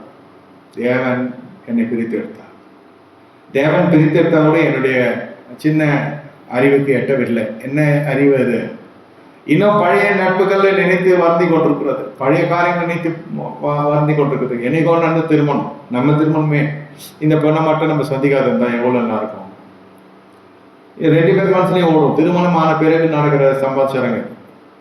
அதுக்கு முன்னே திருமணத்துக்கு முன்னே இந்த பொண்ணு கிடைச்சா நல்லா இருக்கும், அப்புறம் கிடைச்சதுக்கு அப்புறம் இந்த பொண்ணு ஏன் கிடைச்சது? இதே தான் பிள்ளை பெற்றுக்கிற விஷயத்துக்கு. எனக்கு ஒரு பிள்ளை குமாரனை கொடுப்பாயானால் ஆண்டவரே நீர் எனக்கு ஒரு குமாரனை கொடுப்பீர் என்றால் அப்படிதான் ஆரம்பிக்கும். அப்புறம் ஏன் ஆண்டவரே இந்த பிள்ளையை பெற்றோம்? ஒருவேளை தெரியாம பெற்றுட்டோமோ? அந்த பிள்ளையால வர தொல்லைகளை பார்க்கும் பொழுது நம்ம பிள்ளை இல்லாம இருந்தாலே நல்லா இருக்கும். நான் சொல்றது பிள்ளை நோய் வாயிலாம் இல்லை, வாலிப வயசுல சோதனை. அந்த டைம்லலாம் சோஷியல் அனிமல் தான் சொல்லுவாங்க. Human being is social. Adult stage வந்து அப்படி இருக்கு. நம்மளும் அந்த ஸ்டேஜில் தானே வந்தோம், நம்மளும் அந்த மாதிரி அனிமலாக இருந்தால் வந்தோம். இது திரும்பி பார்க்குற பொழுது பொல்லை ஆட்சின்னு இருக்கலாமான்னு இருக்கும், பொண்ணும் பையனும். திரும்பி பார்க்குற பொழுது நம்ம ரத்தம் தானே ஐயாது, அது அப்படி தான் இருக்கும் அப்படின்னு நினைக்கிற பக்கம் வந்துச்சுன்னா நீ உண்மையிலேயே நீதிமா. பிள்ளைங்க விஷயத்தில் டென்ஷன் ஆகாமல் நிதானமாக போனீங்கன்னா ஆயுஷ் நாட்கள் பூர்ணமாக இருக்கும். அது பண்ணுறதெல்லாம் நம்ம சபிக்கிற அளவுக்கு தான் பண்ணணும். அங்கே தான் நம்மளுக்கு செக் வைக்கிறார் ஆண்டவர். என்னென்னமோ பேசுகிறோம், இயேசுன்றோம், சோத்திரன்றோம், அல்லேலூயான்றோம், அபிஷேகன்றோம், ஆராதனைன்றோம், பரிசுத்தாயின் கனின்றோம், அதுன்றோம், இதுன்றோம். சோதனை வீட்டுக்குள்ளே ஆரம்பிக்குது. சரி பசங்க, சரி நிதானமாக கையாளுவீங்களா? கர்த்தர் பார்க்குறார். இந்த ஜனத்தின் மத்தியில் இருக்கிற வரைக்கும் நீங்கள் விருத்தி அடைய முடியாது. ஆபிரகாமே உன் இனத்தோடு இருக்கிற வரைக்கும் டெவலப் ஆக முடியாது. நீ உன் ஜனத்தோடு இருக்கிற வரைக்கும் நீ சரிப்பட்டு வரமாட்ட. எல்லாம் கூட்டம் சோறு எல்லாம் நல்லா தான் இருக்கும். ஒருத்தர் உழைப்பு எல்லாரும் சேர்ந்து வேலை செய்யலாம், எல்லாரும் சேர்ந்து பகிர்ந்து கொள்ளலாம், எல்லாரும் சேர்ந்து அந்த கூட்டணி எல்லாம் கர்த்தர் உடைக்கிறார். ஒரு காலத்துல தேடி எத்தனை பேர் வருவார்கள் என்று யாரும் வரவில்லை. கர்த்தர் பிரித்து எடுத்திருக்கிறார். நீங்கள் எப்படி கேட்டாலும் இதே பதில் தான், ஒரே பதில் தான். கர்த்தரை பிரித்து எடுத்திருக்கிறார். இதை நல்ல தேவன் நல்ல காத்து செய்ய ஆரம்பித்திருக்கிறார். பொல்லாத மனுஷர்கள் நாம் என்ன செய்கிறோம்? அவன் வரல, இவன் வரல, அவன் என்ன மறந்துட்டான், நன்றி கெட்டவன், அவன் திட்டுறது, சபிக்கிறது, கெட்டவரில் பேசுகிற அளவுக்கு போயிடும். தனியாகவே புறப்ப விட்டு போயிட்டான் நம்மள. சரி அவன் எதை பிளாக் பண்ணிட்டான், நம்ம நம்புற சந்தோஷம். கர்த்தர் பிரித்து எடுக்கிறான். ஏதோ அவனுக்கு பிடிக்கல, நான் இவ்வளோ செஞ்சேனே அவ்வளோ செஞ்சேன், இதெல்லாம் இருக்கக்கூடாது. புறப்பட்டு வரும். இது ஆபிரகாம் கிட்ட கர்த்தர் சொன்னாரு, கேட்டுக்கிட்டான். நம்ம கேட்கல, கர்த்தர் சொல்லி பார்க்கவும் இல்லை, சொல்லவும் இல்லை, எதுவும் இல்லை. நடைமுறைக்கு கர்த்தர் கொண்டு வந்துட்டார். ஆனால் இதை புரிந்து கொண்டு ஆண்டவரே நீ பேசி இருக்கலாம், எனக்கு கேட்டுக்கிற அனுபவம் இல்லை, உன் சத்தத்தை கேட்டு, ஆனால் உன் செய்கையே நான் பார்க்கிறேன். திடீர்னு எல்லாரும் என்ன சேர்த்து கைவிடுவாங்களா? கைவிடுறப்பே தெரியணும் இது ஏதோ இயற்கைக்கு மேற்பட்ட ஒரு வல்லமை போயிட்டு இருக்கு நம்ம வாழ்க்கையில். உங்களுக்கு ஏதாவது குறைச்சல் வந்துச்சா? இல்லை. குறைச்சல் வந்துச்சுனாலும் இந்த கூட இருந்தவன் செஞ்சுட்டு போயிருப்பான் ஏதாவது. சரி பரவாயில்ல, இனியும் சேர்க்காத, இனி நம்ம அதோட பயணப்படக்கூடாது. இனி அந்த ஜனத்தும் நமக்கும் இடைவெளி இருக்கும். முதல்ல ராஜ்யத்தின் நீதியே தான். ஜனத்திலிருந்து உன்னை கர்த்தர் பிரித்தெடுக்கிறார், இடத்திலிருந்து கர்த்தர் பிரித்தெடுக்கிறார், தேசத்திலிருந்து கர்த்தர் உன்னை பிரித்தெடுத்திருக்கிறார், உன் வீட்டிலிருந்து கர்த்தர் உன்னை பிரித்தெடுக்கிறார், என்னை கர்த்தர் பிரித்தெடுத்திருக்கிறார். நீங்க அந்த மனசுல ஆழத்துல ஒத்துக்கொள்ளணும், ஏற்றுக்கொள்ளணும். இல்லைன்னா நம்முடைய வாழ்க்கை ரொம்ப கசந்து நம்மளே அனாதைன்னு சொல்லி கொண்டிருக்கோம். இல்லை நான் ஒரு அனாதை, இல்லை நான் ஒரு ஏழை, இல்லை நான் ஒரு இல்லாத பட்டவன். இதெல்லாம் அரசியலுக்கு நல்லா இருக்கும். தேர்தல் வர்ற நேரத்தில் இந்த மாதிரிலாம் சொன்னால் இறக்கம் சம்பாதிக்கலாம். ஆனால் ஆண்டவருடைய இறக்கம் போயிடும். கிரியையில பார்க்கும், ஆமாண்டவரே நீர் என்னை அழைத்தீர், எனக்கு தாங்கி கொள்ள முடியல. ஆனால் சூழ்நிலையெல்லாம் நம்மளை அப்படியே சரி பண்ணியிருக்கு. இப்போ என்ன சொல்றது மனசு, நம்மகிட்ட பணம் இல்லாதனால எல்லாரும் போயிட்டாங்க, பணம் இருந்தால் எல்லாரும் வந்திருப்பாங்க. நான் சொல்றேன், பணத்தால வர ஜனம் தேவையா? பணத்தால் ஒரு ஜனம் தேவைன்னாக்கா அந்த ஜனம் நல்ல ஜனம் இல்லை, தங்காது. அது என்னைக்குமே பணம் தான் போங்க விட்டு. அப்போ அந்த பணத்துக்காக முகத்தால கல்ல போட்டு தூக்கி போயிட்டாங்க. நீங்க இருக்க மாட்டீங்க, இருப்போம் பரவாயில்லையா? கர்த்தர் நல்லவர், நீதி செய்கிறவர். வரப்போங்கிற ஆபத்துகளுக்கெல்லாம் விலக்கி தான் கர்த்தர் உங்களை என்ன செய்கிறார்? பிரித்து எடுத்திருக்கு. நான் பார்த்த வரைக்கும் நம்ம அவ்வளோ அறிவு ஜீவிகளும் ஞானிகள் என்று சொல்வதற்கு இல்லை. ஆனால் நாம் வழிபடுகிற தேவன், ஆராதிக்கிற தேவன் மகா ஞானம் கொண்ட தேவன். அவர் தவறு செய்ய மாட்டார். இப்பொழுது இப்படி வருகிற பொழுது இதை தெரிந்து கொள்வது, இந்த புரிந்து கொள்ளுதலோடு கூட இந்த மனுஷன் பயணப்படுகிற பொழுதுதான் தரிசனம் வருகிறது. கர்த்தர் அந்த தரிசனத்துடைய காரியம் என்னன்னு கேட்டா, கர்த்தர் அந்த மனுஷனுடைய இருதயத்தின் வாசலை முதல் திறக்கிறார். என்ன, அந்த தேவனுடைய வார்த்தைக்கு இந்த மனுஷன் தன் செவியை திறக்கிறான், எது திறக்கிறான், வாழ்க்கையை திறக்கிறான், கர்த்தரோடு பயணப்பட ஆரம்பிக்கிறான். கர்த்தரை நம்பி வந்தவர்கள் ஒரு நாளும் கெட்டு போனதில்லை, ஒரு நாளும் அழிந்து போனதில்லை, ஒரு நாளும் சொல்லிக் கொள்கிற அளவுக்கு பூமியில கீழாக்கப்பட்டதில்லை. கீழாக்காமல் மேலாக்கப்பட்டிருக்கிறார்கள், வாழாக்காமல் தலையாக்கப்பட்டிருக்கிறார்கள், உயர்ந்த அடைக்கலத்தில் தான் இருந்திருக்கிறார்கள். யாரும் கெட்டு போனதாக சரித்திரமே கிடையாது. அதனால மனுஷரை நம்பி போனவங்க தான் கெட்டு போயிருக்காங்க. அதனால நீங்க கர்த்தரை நம்பி வந்தபடியினால நான் சொல்லுகிறேன், பூரணமா இருங்க. திரும்பி பார்க்கிற பழக்கம் வேண்டாம். நீங்க விட்டு வந்த ஜனங்கள் என்ன ஆனார்கள், எது என்ன செய்தாங்க, அதெல்லாம் நினைக்காதீங்க. இந்த ஜனத்தால் அந்த ஜனத்தை இழந்தோம். சில பேருக்கு அப்படி இருக்கும். தேவன் நினைத்தது ஜனத்தினால அவங்க சொந்த ஜனங்களை இழந்துதாங்க நினைப்பாங்க. இந்த கல்யாணம் ஒன்று பண்ணோம், என் சொந்த ஜனத்தை இழந்துட்டாங்க, நான் பண்ணிடக்கூடாது, நான் வந்துடக்கூடாது, நான் போயிருக்கூடாது, இப்படிதான் போய் கொண்டிருக்குமே தவிர அடுத்த கட்ட ஆசிரியர் நேரம் வராது. உண்மையிலே நீங்கள் பிரித்தெடுக்கப்பட்டது உண்மை என்றால் தேவன் தரிசனமாவா. எந்த தீர்க்க தரிசி இதுக்கு ஜெபிக்க வேண்டிய அவசியமே கிடையாது. என்று தெரிந்து கொள்ளுதல் அல்ல புரிந்த you should come into this understanding. என்னுடைய பிரித்தெடுத்தல் சத்தியமானதாக இருக்கும் என்றால் எல்லா பகுதியிலும் தொழில் இந்த கருத்தை பிரித்தெடுத்திருக்கிறார். அவன் விக்கிரக தொழில் செஞ்சிருந்தான் ஆபிரகாம். அப்படி இருக்கிற பொழுது அந்த தொழில் போச்சு. தொழில் போச்சுன்னா வருமானமும் போச்சா? வருமானம் போச்சு, அப்புறம் ஜனம் போச்சு, எல்லாமே. இப்போ கதவுகள்லாம் அடைக்கப்பட்ட சூழ்நிலை. இப்போ லாக்டவுன் உலகம் சொல்லுது, லாக்டவுன். இது பிரித்தெடுக்கப்பட்ட ஒவ்வொருவருக்கும் லாக்டவுன் இருக்கு. எதுவும் பண்ண முடியாது, என்ன பண்ணாலும் ஒன்றும் கேட்கவும் கேட்காது, சேரவும் சேராது, போய் ரீச் ஆகாது அவங்க கிட்ட. 1000 சொன்னாலும் அவன் போனானோ, நீங்க போனீங்களோ, நீங்க வந்தீங்களோ, அவன் என்னென்னமோ ஸ்டோரி இருக்கும் பின்னாடி. ஆனால் நான் என்ன சொல்லுகிறேன், உங்கள் இருதயம் கலங்காது இருப்பதாக. மரணம் அல்ல, கர்த்தர் உங்களை ஜீவனுள்ள பாதை நடத்தி கொண்டிருக்கிறார். உங்கள் பிரித்தெடுத்தல் உண்மை என்றால் நான் மறுபடியும் சொல்லுகிறேன், எந்த தீர்க்கதரிசி வந்து ஜெபிக்க வேண்டிய அவசியம் இல்லை. உங்களுக்கு தேவன் தரிசனமாகும். யாராவது ஜெபம் பண்ணுறது அண்டர் இவனுக்கு தரிசனமாகும்னு சொல்லி கேள்விப்பட்டிருக்கீங்களா? நீர் இவர்களுக்கு எழுந்தருள்னு கேள்விப்பட்டிருக்கீங்களா? எனக்கு சுகமாக வந்துடுவான், கல்யாணத்துக்காக ஜெபம்னா கல்யாணம், எதுக்காக ஜெபம்னு கேட்டு ஜெபம் பண்ணுறப்ப தெரிஞ்சுக்கோங்க, அது சரியான அரை வேக்காடாக தான் இருக்கும். அவன் பார்த்தவனே அவனே ஜெபம் பண்ணுறான்னா அவன் அபிஷேகத்துல இருந்து ஜெபம் பண்ணுறான். நான் சொல்றது நம் சபையை ஸ்திரப்படுத்தும்படி தெரிந்தவர்களுக்குள்ளே போதிக்கும்படி நான் அழைக்கப்பட்டிருக்கேன். புது விசுவாசிகள் நீங்களாம் பழைய ஜனங்க. அதாவது என்ன சொல்றது, விதைக்கப்பட்ட விதை கனி கொடுக்குற நிலைக்கு வந்திருக்கிற ஜனங்க. சபையா ஊடகத்தில் என்னோட பயணப்பாடுகள் கேட்டு கேட்டு கேட்டாவது நீங்க வளர்ந்துருப்பீங்க, விருத்தி அடைஞ்சிருப்பீங்க பிரசங்கத்தை. இப்ப கனி கொடுக்கிற நேரம் இது. இன்னும் தேவன் தரிசனம் ஆகவில்லை என்றால் என் பிரித்தெடுத்தலே மாசு இருக்கிறது என்ற அர்த்தம். நான் செவி சாய்க்கல ஒண்ணு, இல்ல எதிர்த்து திறக்கல, இல்ல பாதி கீழ்படி பாதி கீழ்படியாம இருக்கேன். இனத்தை விட முடியாது, நான் வந்துடுறேன், வீட்டை விட்டுடுறேன், வீடு இந்த வீடு எல்லாம் வேற வீடு வாங்கிக்கலாம். இனத்தை விட முடியாது, இனத்தை விட்டுட்டேன், வீட்டை விட்டுட்டேன். தேசத்தை விட முடியாது. தேசம்னா என்ன, அந்த பழக்க வழக்கம். நான் இந்த தேசத்தான். நீங்க பண்ற பிரசங்கெல்லாம் பாஸ்டர் சிங்கப்பூருக்கு ஒத்து வராதுன்னு உதாரணம் சொல்றேன், இல்ல இது மலேசியாவுக்கு ஒத்து வராதுன்னு, இது துபாய்க்கு ஒத்து வராதுன்னு, இல்ல துபாயே ஒத்து வராது போயிடுச்சு. இப்போ பாத்தீங்களா, எங்கெந்த தேசம் மேட்டிமையிலே நின்று தேவனுடைய வார்த்தைக்கு விரோதமாய் தேவனாமல் தரிக்கப்பட்ட ஜனங்களே பவனி வந்த தேசங்கள் எல்லாம் இன்று கலக்கி கொண்டிருக்கிறது. இது நடைமுறை. தேவன் நாமம் தரிக்கப்பட்ட ஜனங்க, நான் புறஜோதி சொல்ல, தேவன் நாமம் தரிக்கப்பட்ட ஜனங்க இவர்கள் தேவனுடைய வார்த்தைக்கு விரோதமாக அவங்க எல்லாம் கலாச்சாரத்துக்குள்ள போயிடுவாங்க. இந்த நாடு இப்படிதான், இந்த தேசம் இப்படிதான், எங்க பழக்கவழக்கம் இப்படிதான், அதுக்கு மேல இருக்கிற கர்த்தர்னு சொன்னா கோபம் வந்துடும். இது இந்த தேசத்துல அதனால்தான் அந்த தேசத்தை கட்டின நடத்து இஷ்டப்படி வாழலாம். ஒரு அம்மாவுக்கு 50 வயசு 50 ஜபத்துக்கு வருது. அம்மா பையன் வராங்க பொழுது கல்யாணத்துக்காக ஜபம் பண்ணுச்சு அம்மா. நம்ம ஃபர்ஸ்ட் டைம் தெரியல, முத ஒரு தேசத்துக்கு போனப்போ. அதுக்கப்புறம் பார்த்தா தெரிஞ்சிருச்சு, கொஞ்சம் தெளிவாயிட்டேன் நான். என்ன ஜபம், யாருக்கு ஜபம், என்ன கல்யாணம், நான் இவரை கல்யாணம் பண்ணலான்னு. ஏமா அம்மா பையன் வயசு இருக்குது, பையனுக்கு 25 வயசு, இதுக்கு 50 வயசு. நாங்கள் மனம் ஒத்து போது நான் கல்யாணம் பண்ணுறோம். ஏன்னா ஸ்டேட் டுகெதரில் இருக்கா, லிவிங் ரிலேஷன்ஷிப்பில் இருக்கான். நாங்கள் கல்யாணம் பண்ணி கருத்துக்கு ஊழியம் செய்ய போகிறோம். அப்புறம் பரிசுத்த எனக்கு வெளிப்படுத்தினா ஆதாம் தான் முதல்ல உருவாக்கப்பட்டான், ஏவாள் இல்லை. அது திருப்பி ஒரு வருஷம் சொல்கிறேன் அம்மா, ஆண் இல்லை பெண் இல்லை புது சிசு தான் காரியம். வயசு இல்லை உனக்கு கேள்வி. அவன் சின்ன பையன், அவன் பலிக்கு பெருக முடியுமா அவனை கட்டிக்கின்னு? அந்த மாதிரி சொல்லி என்ன ஜனத்தொகை நாட்டில் நிறைய இருக்குது. நாங்கள் குழந்தை இல்லாமல் ஒழிய மாட்டோம். எவ்வளோ தூரம் அட்வான்ஸாக பேச முடியுமோ பேசி அந்த வாலிபனை பிடிச்சி போட்டுக்கிறதுக்கு என்னம்மா பேசு அப்படிலாம் சரிப்பட்டு வராது. நீ போய் ஒரு 55 வயசு தாத்தாவை கூட்டணும், நான் ஜெபம் பண்ணி சொல்கிறேன்ட்டேன்.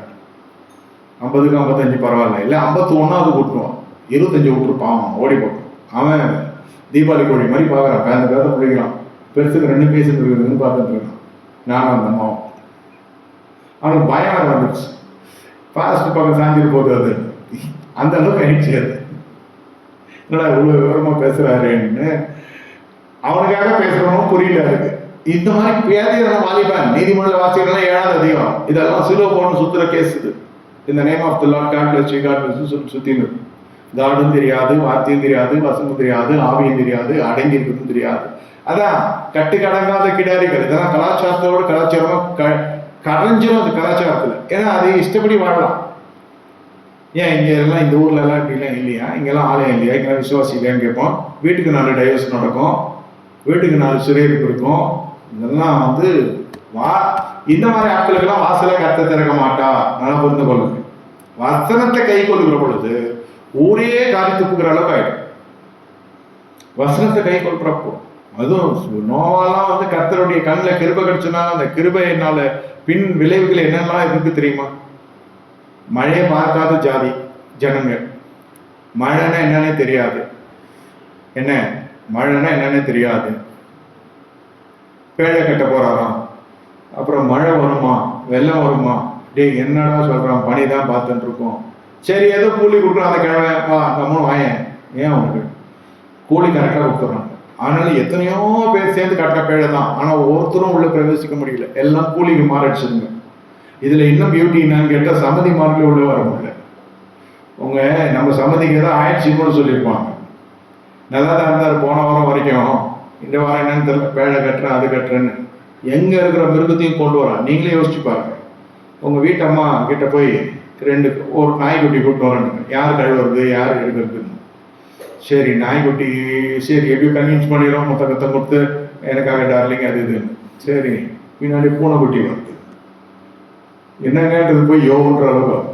பின்னாடியே கண்ணுக்குட்டி வருது. எல்லாமே டொமஸ்டிக்கே சொல்றேன். இது மேல நான் எங்கள் அம்மா வீட்டுக்கு போறேன்னு. அதுக்கப்புறம் அம்மா வீட்டுக்கு போறது பின்னாடி ஒரு பன்னிக்குட்டி வருது. அம்மா வீடும் ஆனால் தேடிட்டு வந்துடும், இந்த ஆளை விட்டே போறோம். வெறும் டொமஸ்டிக் பீங்கே சொல்றேன். ஆடி நீங்க வீட்டில் கூட்டம் கட்டினா கூட நீங்க கறியா கொடுத்தா சமைச்சு சாப்பிட மாட்டாங்க. இதெல்லாம் பராமரிக்கிறதுலாம் பெரிய விஷயம். அது புழுக்க அது விஷயமே வேற, அனிமல் ஹஸ்பண்ட்ரி வேற. இது நாட்டு மிருகம், காட்டு மிருகம், சுத்தமுள்ள மிருகம், அசுத்தமுள்ள மிருகம் எல்லாத்துலேயும் ஜோடியாக கொண்டு வந்து வச்சா இது மாதிரி யாராவது செஞ்சிருந்தாலும் பரவாயில்ல, காம்படிட்டராக நம்ம இறங்கலாம். அந்த ஊரில் பக்கத்தில் இது மாதிரி ஒரு ஊழியம் பண்ணுறான், நான் இந்த மாதிரி பண்ணுறேன்னா சரி வாங்க பண்ணலான்னு என் ஒய்ஃபும் இறங்கணும். இது ஒன்றுமே இல்லாத முதல் போனியாக நம்ம இறங்கணும் கர்த்தர்கிட்ட.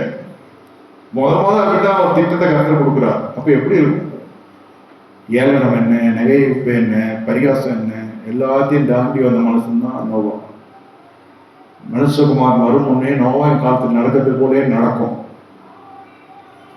கர்த்தர் உங்களுக்கு தரிசனமாகிறாருன்னா, ஏன் தரிசனமாகலைன்னா நீங்கள் சரியான பிரித்தத்துல தான் உண்மையிலே தரிசனமாவா. அந்த தரிசனமான உடனே என்ன நடக்கணும்? எவனிடத்துல அதிக கிருபை கொடுக்கப்படுதோ அவனிடத்துல அதிகமாக நிர்பந்திக்கப்படும். உங்களிடத்துல கர்த்தர் அதிகமாக எதிர்பார்க்கிறார். இந்த மனுஷன் அப்படியே தரிசனமான உடனே கர்த்தருக்கு அங்கே ஒரு பலிபீடத்தை கட்டினான். தரிசனமான உடனே அதன் பிறகு பாருங்க, அப்படியே அவன் நாமத்தை தொழுத்து கொள்றான். 8வது வசனத்துல அப்படியே பிரயாணம் பண்ணி கொண்டு போகிறான். அப்படியே போய் எகிப்துல போய் சேர்ந்தாச்சு. எகிப்துல போகக்கூடாதுன்னு இல்லை, தேசத்தையே போகிறது இல்லை, காண்பிக்கிற தேசம் எங்கன்னே தெரியாது. அப்படியே சென்ட்ரல் வரைக்கும் போகிறோம். சரி சென்ட்ரல் அப்படியே திண்டிவனம் பஸ் பிடிக்கும், அப்புறம் திருச்சி போகிறோம், அப்படியே போயின்னு அது கன்னியாகுமரி வரைக்கும் போயிட்டு இருக்கு. அங்கேயும் திருப்பி காஷ்மீர் போகுது, எங்கன்னே தெரியலையே நம்மளுக்கு. சரிங்க இந்த பேழை கட்டுறீங்க, இந்த பேழை எந்த ஊருக்கு போகுதுன்னு கேட்டோன்னா என்ன பதில் சொல்றது? இனோவா அந்தமான் வரைக்கும் ஷிப்பு பார்த்துருப்பீங்க. ஷிப்பு இதெல்லாம் தெரியும் இல்லையா? இதெல்லாம் தெரியும். பேழை கட்டுறாராம், இதில் எல்லா மிருக ஜீவனும் போதான், அதில் வர்றவங்களாம் வாங்கினாரு சொல்லியிருந்தாலும் லூசுன்னே முடிவு பண்ணிருப்பான். காசு கரெக்டாக வருது, நல்ல பே மாஸ்டர், சரி வேலைக்காச்சு போனால் காசு வருது, கூலிக்கு கிடைக்குது, வேலை இருக்கு, குடும்பத்தை காப்பாற்றலாம், அப்படிதான் எல்லாமே வந்து வேலை செஞ்சது. சம்மதி பாருங்க, வீட்டு பக்கமே திரும்பி கூட பார்க்கல, பக்காவும் முடிவு பண்ணிட்டான். உண்மையிலே சம்மதிக்கு ஏதோ ஆயிட்டு இருக்கு. மருமகள்கள் எப்படிதான் அந்த வீட்டில் இருந்தாலுமே தெரியாது, சும்மா சாதாரணமாக எதனா ஒரு சாக்கு போக்கு சொல்லிட்டு எஸ்கேப் ஆயிடுங்க. இல்லை, மருமகள்களும் அந்த வீட்டில் கண்டினியூ பண்ணிச்சு. குடும்ப நிர்வாகம் சொல்றேன். சாதாரணமாக ஒரு மனைவியோட வாழ்க்கை எவ்வளோ கஷ்டன்றது இன்னைக்கு இருக்கிற நவீன காலத்தில் தெரியும். அந்த மனுஷன் ஒரு மனைவியோட தான் வாழ்ந்தான். ஆனால் 3 மருமகள்கள் இருக்கிறாங்க வீட்டில். 3 குமாரர்கள்லாம், 3 குமாரன் கல்யாணம் ஆகி 3 குமாரன் பசங்க இருக்கு. மருமகள்கள் ஒத்துக்குவாங்கல்ல, மகன்கள் தான் எதை சொல்லி மிரட்டலாம், தலைக்கு மிஞ்சி தான் தோழன் ஆயிடுறான் இல்லையா மகன். அதுக்கப்புறம் மகன்களை கண்ட்ரோல் கொண்டு கஷ்டம். நோவா கற்றுக்கொண்ட அந்த கர்த்தருக்குரிய வார்த்தைகள்ல அந்த குடும்பம் ஆதாயப்படுத்தப்பட்டதான் பெரிய காரியம். நோவா தனியா பேழை ஏறி போனா இது உள்ள மகிமை இருக்கா? நோவா மனைவி, நோவா மகன்கள், நோவா மருமகள்கள், அது மகனும் நோவா ஒருமித்தி ஏறுறாங்க அந்த பேழைக்குள்ள. மாமியாரும் மருமகளும் ஒருமித்தி ஏறுறாங்க. இது நடக்குமா? இது காலைல சர்வீஸ் மாமியார் வந்துட்டாக்கா சாயந்தரம் சர்வீஸ் மருமகளும். இல்லைண்ணா இது ஆன்லைனில் வந்துச்சுன்னா ஒன்று ஆஃப்லைனில் இருக்கும், ஒன்று ஆஃப்லைன் வந்துச்சுன்னா நான் ஆன்லைனில் இருக்கும். சொல்கிறேன், நடைமுறை சொல்கிறேன். 2 பேருக்கும் பாசிட்டிவ் பிடிக்கும். இப்போ ஹவுஸ் விசிட்டிங் போனாக்கா அந்த சமையல் செஃப் தாமு மாதிரி ஆகிடுவேன் நான். என்னென்னா எந்த ஹவுஸ் விசிட்டிங் போனால் மாமியார் ஒன்று சமைச்சு கொடுக்கும், மருமகன் ஒன்று சமைச்சு கொடுக்கும். இது டேஸ்ட் பார்க்கணும், அதையும் டேஸ்ட் பார்க்கணும், இதுக்கு ஒரு ஜெபம் பண்ணணும், அதுக்கு ஒரு ஜெபம் பண்ணணும், இதுக்கு ஒரு சாப்பாடு சாப்பிடணும், அதுக்கு ஒரு சாப்பாடு சாப்பிடணும். அப்படியே எனக்கு தாமு மாதிரி வச்சுருக்காங்க. இது நல்லா இருக்கா, அது நல்லா இருக்கா, இது நல்லா இருக்கா. இல்லை, ஏன் சொல்கிறேன்னா ஒரு வீட்டுக்குள்ளேயே எவ்வளோ பிரச்சனை. சாதாரண வீட்டிலே பிரச்சனை இருக்கு. மிருகம் கிடையாது, ஒன்றும் கிடையாது. மிருகம்னா அதுதான் தட்டில் வர மிருகம் தான் நம்ம வீட்டில் இருக்கிற மிருகம். சிக்கன் இருக்கும், மட்டன் இருக்கும், மீன் இருக்கும், கோழி இருக்கும், காடை இருக்கும், அவ்வளோதான் இருக்கு. நம்ம வீட்டில் இருக்கிற மிருகம், ஃப்ரிட்ஜில் இருக்கிற மிருகம்லாம் என்ன பண்ணோம்? பயிரில் இருக்கிற மிருகம் மாதிரி எடுத்து விட்டு வளர்றது இல்லை. ஃப்ரிட்ஜில் இருக்கிற மிருகம்லாம் கடாய்க்கு போய் கடாயிலேருந்து தட்டியிலேருந்து போயிருந்து சட்டியிலேருந்து தட்டுக்கு வந்து தட்டிலேருந்து வயிற்றுக்கு போய் வயிற்றுலேருந்து அது வெளியே போயிடும். இவ்வளோதான். இதில் எவ்வளோ கூச்சல் குழப்பங்கள் இருக்கு. இது ஒவ்வொன்றும் அசுத்த மிருகம், நாட்டு மிருகம், காட்டு மிருகம் எல்லாத்தையும் உள்ள வச்சு இதுங்களை பராமரிச்சு இத்தனை நாட்கள் ஏற்ற ஆபம் கூட தெரியாது. மழை பெய்ய ஆரம்பிச்சிருச்சு. அப்போதான் கொஞ்சம் மரியாதை வந்துச்சு. நோவா சொன்னதெல்லாம் ஞாபகம் வந்துச்சு. ஆனால் ஜனங்க உள்ள வர முடியல. கர்த்தர் என்ன செய்கிறார்? நோவா இதுலேயே போய் மாட்டிக்கொள்ளக்கூடாதுன்னு சொல்லி கர்த்தரே கதவை அடைக்கிறார். வாசல் அடைக்கப்படும். திறக்கிறார் இல்லையா வாசல்? நான் என்ன சொன்னேன்? வசனத்தை கை கொள்ளலாம், வாசல் திறக்கப்படும். இப்போ வசனத்தை கேட்கல, நோவாக்கு தானே கர்த்தர் சொன்னாருன்னு கூட சொல்ல. நோவாவை ஒரு பொருட்டாவே எடுத்துக்கொள்ளல. அவ்வளவுதான், வாசல் மூடப்பட்டாச்சு. மழை வந்துடுச்சு. வாசல் மூடின பிறகுதான் மழை வந்துடுச்சு. அப்பதான் ஜனங்கள் அழிகிறத காண்கிற பொழுது நோவால எதுவும் பண்ண முடியல. நோவாவுடைய மருமகள்கள் என்ன சொல்லியிருப்பாங்க? கடைசி நிமிஷத்துல கூட எங்க அப்பா வந்திருப்பாரு, நான் நேற்று நைட்டு தான் பேசி வச்சேன்னு கூட சொல்லுவாங்க. அதனாலதான் பார்த்தா கர்த்தரே கதவு முன்னார அந்த மருமகளுக்காக கர்த்தரை துதிக்கணும். ஒருத்தர் கூட தாய்கிட்ட பத்தி பேசவே இல்லை அந்த பயணத்துல. இல்லை பயந்துன்னு பேச இருந்தாங்கன்னு நினைக்க வேணாம். என்ன முதல்ல ஏறுவாங்களா? இந்த உடன்படிக்கைக்குள்ள வருவாங்களா? எங்களை விட்டுருங்க, ஆளை விட்டுருங்க, நாங்கள் எங்கள் அம்மா வீட்டு பக்கத்தில் ஒரு வீடு பார்த்து போயிடணும். இந்த கிழமை என்ன பண்ணுச்சு தெரியுமா? இப்போ காலையில் ஒரு முயலை கூப்பிட்டு வந்துச்சு. இதை சமைக்கிட்டு பார்த்தேன். அப்புறம் எல்லா மிருகம் வருது, புலி வருது, சிங்கம் வருதுன்னா எப்படி இருப்போம்? எந்த பொண்ணு இருப்பா? என்ன நீ சொல்ற? ரசம் வைக்கிற புலியான்னு? இல்லைம்மா, காற்று வைக்கிற புலி வந்துருக்குது. ஐயோ புள்ள வந்துரு வானா, உனக்கு அதெல்லாம் நான் வேற மாப்பிள்ள பார்த்து கட்டி வைக்கிறேன் அளவுக்கு போயிட்டு நவீன காலத்துல சொல்றேன். ஒரு வித்தியாசமான ஒரு காரியத்துல கர்த்தர் உங்களை நடத்துகிறார் என்றால் அதுக்கு உங்க இருதயத்தின் கதவு திறக்கப்பட வேண்டும் சொல்லுவேன். அது பழக்கத்துல இருக்கிறதா தான். அதான் சொல்றேனே, யாராவது ஒருத்தர் அந்த மாதிரி பண்ணியிருந்தாங்கன்னா நம்ம தைரியமா பண்ணலாம். அவனை போட்டியாளராக வச்சு கூட கொஞ்சம் இறங்கி செய்யலாம். இன்னும் நம்ம அட்வான்ஸாக செஞ்சு நல்ல பேர் எடுக்கணும். மொத்தமே நம்ம தான் ஃபர்ஸ்ட்டு போனீங்கன்னா எப்படி இருக்கும்? வீட்டில் இருக்கும் போது நம்புமா? அது பொண்டாடி நம்புமா? நம்மளோட அடியான் கற்றுக்கு பயப்படணும்னு சொல்லுமா? அடப்பாய் மனுஷன் நல்லா தானே இருந்தாரு. எங்கள் அப்பனுக்கு எதாவது ஆயிடுச்சுக்கா, என் பாவம் சும்மா விடாது, எங்கள் அம்மா விட்டு பாவம் சும்மா விடாது அவங்க பண்ணணும். இன்னைக்கு இருக்கிற நிலைக்கு சொல்கிறேன். இப்படியாக ஒன்று போட்டு ஒன்று பெரிய பிரச்சனையாகும். ஆனால் வாசல் அடைக்கப்படும். வசனத்தை கை கொள்ளாதவர்களுக்கு வாசல் அடைக்கப்படும். தீர்க்கதரிசனமான செய்தி இது. வாசலை திறக்கிற தேவன் வெள்ளிக்கும் பொண்ணுக்கும் மட்டுமல்ல, நம்முடைய ஜீவியத்துக்கும் நம்முடைய ஜீவனுக்கும் சேர்த்து கர்த்தர் வாசலை திறக்கிறார். அப்போ நாட்டு மிருகங்கள், காட்டு மிருகங்கள், துஷ்டமுள்ள மிருகம், அசுத்தமுள்ள அம்புட்டு நம்ம கண்ட்ரோலாக தான் இருக்குன்னு அர்த்தம். இதெல்லாம் கட்டி ஒரு பேழைகளை வச்சு அடக்கிற ஒரு மனுஷன்னா அவன் எவ்வளோ பெரிய ஆளாகும்? பயம் இல்லையா? கர்ச்சனன் பயம் இல்லையானா அது எல்லாம் எனக்கு தெரியும்.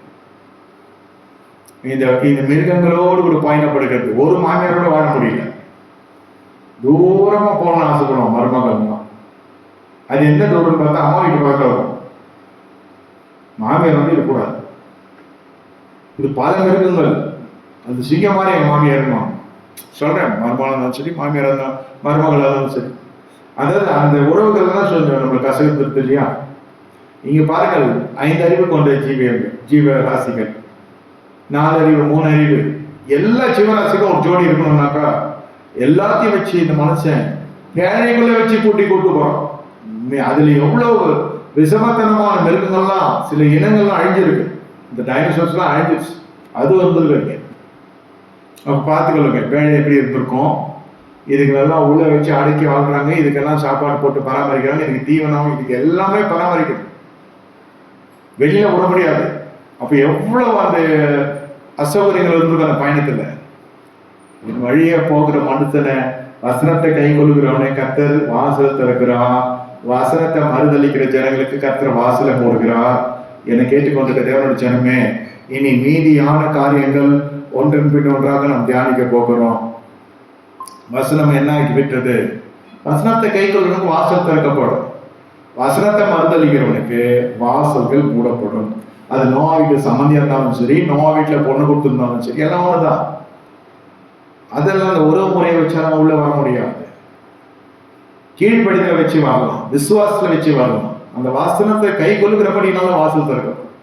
வாசனம் இப்படி சொல்லுகிறது. நான் சொல்றது 19 வசனம் சொல்ல, நல்ல ஸ்பெசிபிக்கா கத்த சொல்றா. பேழையை உண்டு பண்ணு, கொப்பையர் மரத்தில் ஒரு பேழையை உண்டு பண்ணு, இத்தனை முழத்து செய், அத்தனை முழத்து செய். இந்த வசனம் தான் இதெல்லாம். இந்த வார்த்தையை கேட்க கேட்க கேட்க இன்னும் அப்படியே கீழ்ப்படிக்கணும். இந்த கீழ்ப்படுத்தலுக்கெல்லாம் எல்லாரும் உற்சாகமாக ஏற்றுக்கொள்வாங்க, தைரியப்படுத்துவாங்க, வரவேற்பாங்கன்னு சொல்ல முடியும். கீழ்ப்படிதல் என்பது எல்லாராலும் ஏற்றுக்கொள்ளப்பட முடியாத காரியமா இருக்கும், எல்லாரும் ஆமோதிக்கிற காரியமா இருக்கும், ஆட்சேபிக்கிற காரியமா கூட இருக்கும். அதை பத்தி எல்லாம் கவலை இல்லை. கர்த்தர் சொல்லுகிறத மட்டும் நான் மனுஷனுக்கு எனக்கு செய்வான் என்று சொல்லி, இதுக்கெல்லாம் பணத்துக்கு என்ன பண்ணாரு? மோசையால் ஆசிரியப்படும் கருத்து பணத்தை வசூல் பண்ணாரு, காணிக்கை செலுத்துங்க, எல்லாம் நகையெல்லாம் கட்டி போடுங்க. இந்த மனுஷன் என்ன பண்ணாரு? எப்படி கொப்பையர் மரத்தை உண்டாக்குனாரு? எல்லாமே மர்மமாவே இருக்கு. இல்லை, ஏன் நான் சொல்றேன்னா, கர்த்தருடைய கண்ணில் கிருபை கிடைச்சதுனாக்கா அந்த கிருபைக்குள்ளே ஐஸ்வர்யத்தை கர்த்தர் பெருக வல்லவராக இருக்கிறான். உங்களுக்கும் எனக்கும் கர்த்தருடைய கண்ணில் கிருபை கிடைத்திருக்கிறால் நம்ம வாழ்க்கைக்கு தேவையான ஐஸ்வர்யத்தை கர்த்தர் தர வல்லவராக இருக்கிறான். அவருடைய பயணத்துக்கு தேவையான காசுகளை கர்த்தர் தர வல்லவராக இருக்கிறான். நீங்க இப்போ காசா கொடுத்தா எங்க நிறுத்தி சாப்பிட முடியும்? வாங்கி அடிக்குது மழை, எந்த இடத்துல போய் நிறுத்தி ஒரு பேழையை நிறுத்திட்டு சாப்பிட்டு போக முடியும்? எந்த இடத்துல போய் ஒரு ஷாப்பிங் மட்டும் மறுபடியும் பேழை விளையாட முடியும்? சில நாடுகள்லாம் போகிறப்ப இந்த நாட்டை இறங்கி எதாவது வாங்கி போட்டு போயிடலாம், அடுத்த நாட்டுக்கு போகிறதுக்குள்ள அதுக்கு தேவையானதான் இங்கே வாங்கிக்கலாம்னு சொல்லுவாங்க. இதெல்லாம் கிடையாது. அதாவது நான் என்ன சொல்றேன்னா, கர்த்தர் வைத்த கிருபை உங்கள் வாழ்க்கை பயணத்துக்கு உங்களுக்கு தேவையான அனைத்தையும் கர்த்தர் உங்களுக்கு தர வல்லவராக இருக்கிறான்னு நான் சொல்றேன். நீ எங்கும் ஓட வேண்டியதில்லை, ஓடியார வேண்டியதில்லை. உன் பயணத்துக்குரிய பணத்தை கர்த்தர் தரப்போகிறான். உன்னுடைய வாழ்க்கைக்குரிய பணத்தை கர்த்தர் தரப்போகிறான். உன் பேழைக்குள்ளே போகிறது மட்டும்தான், கீழ்ப்படுதல் மட்டும்தான் நம்ம இடத்துல நிர்பந்திக்கப்படுகிறது. எப்படி கீழ்ப்படிதல்? எல்லாரும் கீழ்ப்படுகிறார்கள், அப்ப நான் கீழ்ப்படுகிறேன் என்றால் அது பிரச்சனை. அவருக்கு கிடையாது, பிரச்சனை கிடையாது. எல்லாரும் செய்யறாங்க, திடீர்னு நீங்க மட்டும் செய்றீங்க, எல்லாரும் செய்யல, அது வித்தியாசமாகறாங்க. நம்ம பைத்தியக்காரனா போய் பார்ப்பாங்க. ஆனால் அழைத்துள்ள அந்த வார்த்தை, அந்த தரிசனம் நடத்துகிறது என்று ஆபிரகாம் முன்னோக்கி தொடர்ந்து சொல்றான். அது தரையில் நடக்கிற பயணம், இது தண்ணியில போற பயணம். இது தண்ணியில போற பயணத்துல பொண்டாட்டி பிள்ளைங்களும் இழக்க முடியாது, ஏன்னா தண்ணி இருக்கு. ஆனா தரையில போற பயணத்துல இவன் பயணப்பட்டு கொண்டு போகிற ஆபிரகாம், அந்த பெண்மணி 65 வயசு பெண்மணி, கிழவி, அது மேலே பார்வை நாசம் வந்துடுச்சு. என்னடா இது அழகா போடுறது, அந்தம்மா தப்பா இல்லை இந்த எகிப்துக்கு வந்தது இவரோட தப்பா அப்படின்ற மாதிரி ஆயிடுச்சு.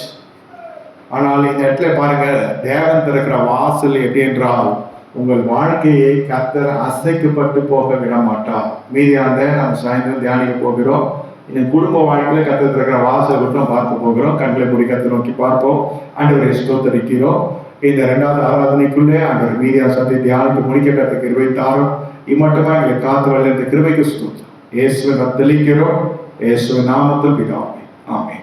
ஆத்மாவை கர்த்தரை ஸ்தோத்திரமுள்ள ஸ்நாப்தி ஸ்தோத்திரம். ஆத்மாவை கர்த்தரை ஸ்தோத்திரம். கர்த்தர் செய்த சகல உபகாரங்களை மறவாதே. ஆமென். கர்த்தராகிய இயேசு கிறிஸ்து கிருபை பிதாவின் தேவனுடைய அன்பும் பரிசுத்த என்னை அனைக்கும் நம்ம அனைவருக்கும் சதாகாலம் சர்வசாமி இருப்பதாக. ஆமென். நன்றி, வணக்கம். 1வது ஆராதனையில் யூடியூப்ல ஏற்றப்படும். 2வது ஆராதனை சாயந்தரத்தில் நடக்கும். இன்னும் கொஞ்ச நேரத்தில் இங்கிலீஷ் ஆராதனை ஆரம்பிக்கப்படும். மற்றவங்களை ஆசீர்வதிப்பார். தனிச்ச கொண்டவர்கள் வந்து ஜெபித்துக் கொள்ளுங்கள். ஒரு சிற்றுண்டி ஆத்மாவுக்கு சாப்பிட்டு கலந்து சொல்லுங்கள். மற்றவங்களை ஆசீர்வதிப்பார்.